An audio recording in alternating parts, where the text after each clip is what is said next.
Là où je suis, c'est exactement la surface sur laquelle les gallo-romains marchaient.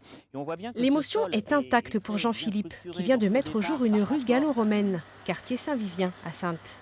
Et on voit que ce sol a vécu un certain temps, puisque s'incrustent dedans des éléments de la vie quotidienne, des ossements, de l'amphore, des clous en fer, un objet en fer qui vont venir s'incruster dans le sol, des choses qui ont été jetées à même le sol.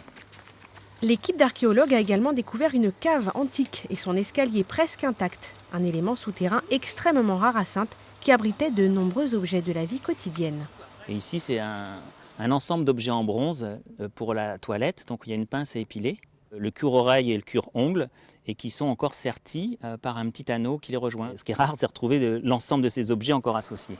Des céramiques, des accessoires et même ce dé taillé dans l'os 150 ans après Jésus-Christ. Ça fait toujours quelque chose. Puis c'est pas un simple outil, quoi. C'est quelque chose pour jouer. Ça réfère toujours à la vie quotidienne et c'est toujours un peu émouvant. De nombreux indices qui laissent penser que l'endroit était plutôt un lieu de vie, mais d'un genre particulier. On a des grandes constructions longitudinales. Ça pourrait faire penser à des baraquements militaires. C'est la question qu'on se pose. Pour l'instant, voilà, on vous livre pas, c'est pas des secrets, on livre les questionnements. En tout cas, ça ressemble pas à l'habitat domestique classique comme on l'a d'habitude à Saintes.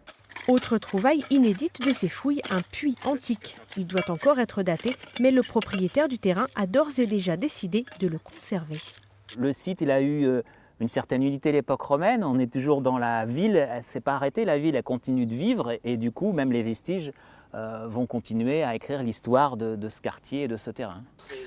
Le chantier de la rue de Bonneau sera exceptionnellement ouvert au public ce week-end pour les Journées du patrimoine.